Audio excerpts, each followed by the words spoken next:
ठीक है। तो जैसा कि हमने लास्ट अपनी कुछ वीडियोस में पढ़ा था कि जो मिरर होते हैं यानी दर्पण जो होते हैं हमारे दो प्रकार के होते हैं। तो अब हम यहाँ पर लेंस के बारे में पढ़ेंगे। यानी पहले हमने पढ़ा था मिरर, मिरर यानी दर्पण। पहले हम दर्पण के बारे में पढ़ चुके हैं। मैं डिस्क्रिप्शन बॉक्स में इस बार मिरर और दर्पण दोनों के बारे में अपनी लिंक दे दूंगा, जिससे कि अगर जिन बच्चों ने ना पढ़ा हो ना पता हो तो वो देख सकेंगे आराम से। तो आज हम करने वाले हैं लेंसों के बारे में। तो देखो, मोस्टली लेंस हमेशा हमारे दो प्रकार के होते हैं। कौन कौन से, वो समझा देता हूँ पहले एक बार। देखो, यहाँ पर लेंस हमारे दो प्रकार के होते हैं। सबसे पहला उत्तल लेंस और दूसरा अवतल लेंस। तो इसके बारे में थोड़ा सा ना डिस्क्राइब कर लेते हैं कि लेंस, सबसे पहला बात कर रहे हैं हम अवतल लेंस की। आज इसका सिर्फ एक ओवरव्यू लेंगे इस वीडियो में, और उसके बाद फिर कोशिश करेंगे कल की इनको थोड़ा सा ना अच्छे से समझने की कोशिश करें। तो जो अवतल लेंस होता है, ये होता है कि यह प्रकाश की किरणों को फैलाने वाला लेंस होता है। यानी कि ये काम क्या करता है कि जो प्रकाश की किरणें होती है उनको फैला देता है। और इसी लेंस को अपसारी लेंस भी कहा जाता है। यानी अगर इसका दूसरा नाम पूछा जाए कि अवतल लेंस की जगह अगर पूछ लिया जाए कि अपसारी लेंस, तो कंफ्यूज नहीं होना, अवतल लेंस को ही अपसारी लेंस भी कहा जाता है। तो अवतल लेंस, ये थोड़ा गलत हो गया, केंद्र। अवतल लेंस केंद्र में से पतला एवं किनारों से मोटा होता है। देखो दिखाते हैं, जैसा कि यहाँ पे दिख रहा है। देखो यहाँ पे इस किनारे से अगर देखा जाए, यहाँ से लेके यहाँ तक, तो इसकी लेंथ, और देखो सेंटर में देखा जाए तो ये बहुत पतला। तो ये अवतल लेंस को पहचानने का तरीका होता है कि किनारों से मोटा होता है और केंद्र में से पतला होता है। अवतल लेंस से बनने वाली छवियां छोटी होती हैं, सीधी होती हैं और आभासी होती हैं। यानी कि जितनी भी इमेजेस बनेंगी वो छोटी बनेंगी, सीधी भी बनेंगी और आभासी बनेंगी। और इस लेंस का प्रयोग निकट दृष्टि दोष को दूर करने के लिए किया जाता है। यानी कि अगर किसी भी व्यक्ति को निकट दृष्टि दोष है आंखों में, तो उसके लिए हम इसी लेंस का प्रयोग यानी अवतल लेंस का प्रयोग करते हैं। और मुख्य रूप से इस लेंस का प्रयोग कहाँ कहाँ पे होता है? दूरबीनों में, कैमरों में, लेजर लाइट्स में, फ्लैश लाइट्स में, इस प्रकार की चीजों में अवतल लेंस का प्रयोग किया जाता है। अच्छा, इसी के विपरीत में दूसरा जो लेंस आता है वो आता है हमारा उत्तल लेंस। देखो, ये हमारा है उत्तल लेंस। जस्ट इसी के अपोजिट। कैसे कि यह लेंस किरणों को एक बिंदु पर केंद्रित करने का कार्य करता है। यानी कि इसमें से जो किरणें गुजरेंगी, यानी इसमें से जो किरणें निकलेंगी, वो निकलने के बाद क्या करेंगी? टकरा करके एक बिंदु पर केंद्रित होंगी। लेकिन जब इसकी बात करें तो जब इसमें से कोई भी किरणें निकलेंगी तो निकलने के बाद वो टकरा करके बाहर की तरफ जाएंगी, यानी फैलेंगी और इसमें अंदर की तरफ केंद्रित होंगी। यह लेंस केंद्र में मोटा और किनारों से पतला होता है। देखो यहाँ पे दिख भी रहा है, ये केंद्र में मोटा है और किनारों पे कैसा है? काफी पतला है। इसे अभिसारी लेंस भी कहा जाता है। यानी जैसे उसको मतलब कहा जाता था, ऐसी इस लेंस को यानी उत्तल लेंस को अभिसारी लेंस भी कहते हैं। उत्तल लेंस को हम अभिसारी लेंस कह सकते हैं और अवतल लेंस को हम अपसारी लेंस कह सकते हैं। आगे बढ़ते हैं तो थोड़ा सा इसकी चिन्ह परिपाटी और पढ़ लेते हैं। चिन्ह परिपाटी के बारे में थोड़ा सा हल्का सा ओवरव्यू ले लेते हैं। देखो, सबसे पहली चीज, अगर कोई भी वस्तु यहां पर रखी हुई है और वो उसका डायरेक्शन ऊपर की तरफ है, तो ये धनात्मक में ली जाएगी, पॉजिटिव में ली जाएगी। नापने का वही तरीका है कि इसके यहाँ केंद्र से नापा जाएगा। यानी यहां से अगर इस तरफ मैं नापूंगा तो सारी की वैल्यू ऋणात्मक रहेंगी। अगर मैं यहां से इस तरफ नापूंगा तो वैल्यू हमेशा धनात्मक रहेंगी। ऊपर की तरफ नापूंगा तो पॉजिटिव जाएगा, नीचे की तरफ नापूंगा तो हमेशा नेगेटिव रहेगा। ये वस्तु की हाइट, यानी कि कोई ऑब्जेक्ट है 5 मीटर का है, यहाँ पे रखा हुआ है, इतने इतनी दूरी पर रखा हुआ है। सपोज करो यहाँ से कहता है वो कि 50 मीटर की दूरी पे रखा हुआ है। कोई एक 5 मीटर की वस्तु है जो 50 मीटर दूर रखी हुई है इस लेंस से, तो दूर रखी हुई है वो यू हो गई। और यू किस में जाएगी हमारी?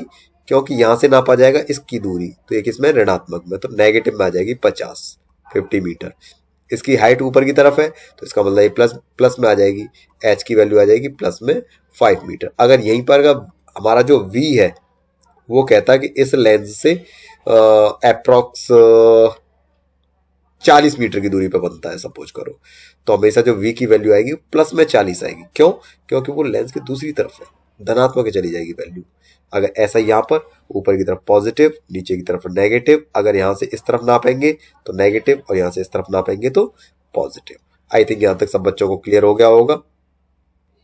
यदि हमारे दो पतले लेंस, कोई भी दो पतले लेंस कैसा है, परस्पर संपर्क में रखे हुए हैं यानी नजदीक रखे हुए हैं, तो उनके लिए क्या होगा, उनकी फोकस दूरी के लिए क्या होता है कि जितने भी हमारे लेंस रखे हुए हैं, इससे रिलेटेड काफी टाइम में क्वेश्चन आ जाता है न्यूमेरिकल से।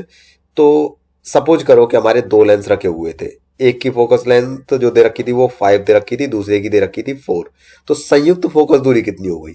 तो संयुक्त फोकस के लिए क्या हो जाएगी, सपोज करो ये f1 का मान था और ये f2 का मान था, तो 1/f, तो ये हो गई हमारी संयुक्त फोकस दूरी f हो गई हमारी संयुक्त फोकस दूरी। तो 1/f जो हो जाएगा वो हो जाएगा 1/f1 प्लस 1/f2। अब कुछ बच्चे बोलेंगे सर यहाँ पे तो fn तक ले रखा है, मैंने n तक इसलिए ले रखा है कि n नंबर ऑफ चेक कितने भी रखे हों, मैं यहां पर सिर्फ 2 की बात कर रहा हूं, लेकिन अगर 2 से ज्यादा रखे हो, 3 रखे हो, तो 1/f1 plus 1/f2 plus 1/f3 like so on. तो लेकिन यहां पर 2 रखे हुए हैं, तो हम दोनों की आपस में जो फोकस दूरी है उनको ऐड कर देंगे 1 के साथ, तो वो वैल्यू जो आ जाएगी हमारी वो संयुक्त फोकस दूरी की वैल्यू आ जाएगी निकल के।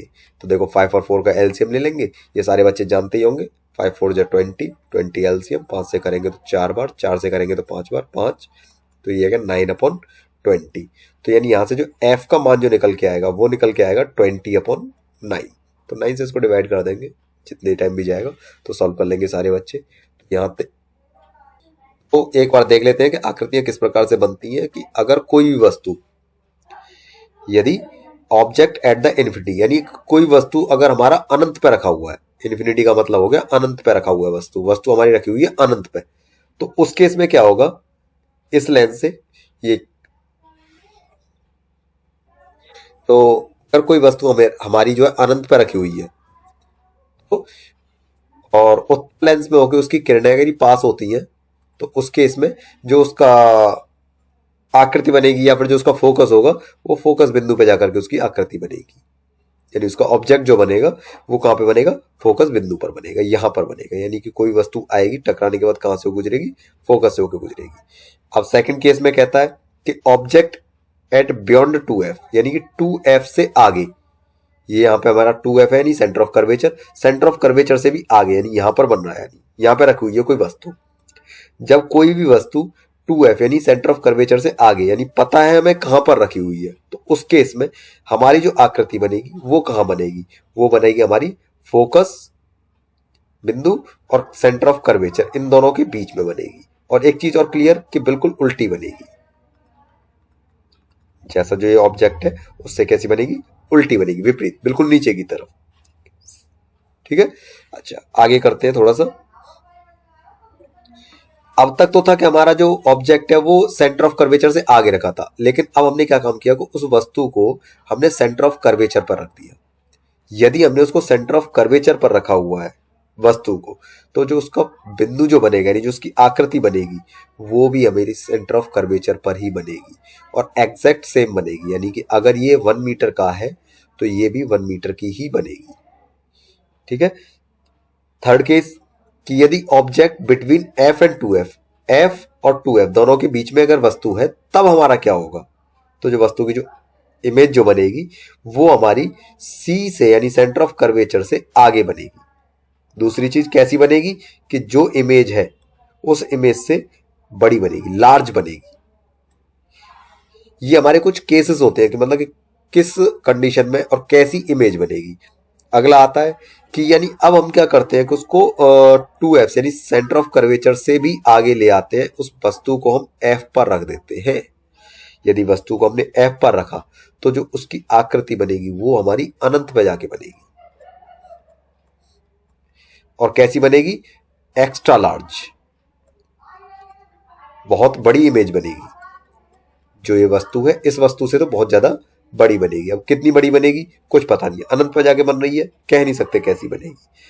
अब क्या काम किया उसने कि यहां पर तो उसने एफ पर रखा था, अब यहां पे केस क्या कर दिया उसने, उसको वस्तु को एफ से भी आगे रख दिया। जब उसने उस वस्तु को एफ से भी आगे रख दिया तो उस केस में क्या किया कि जो वस्तु की जो इमेज बनेगी वो बनेगी तो लार्ज, लेकिन यहां पर इमेजिनरी बनेगी। कैसी बनेगी? इमेजिनरी, इमेजिनरी यानी आभासी। यानी कि एक केस हमारा ऐसा है कि यानी कि अगर मेरी वस्तु जो है एफ से आगे रख दिया जाए, इस बिंदु पर रखा हुआ है यहां पे अगर मैंने इमेज, तो उस केस में मेरी जो इमेज बननी है वो आभासी बनेगी। तो यहां तक क्लियर है?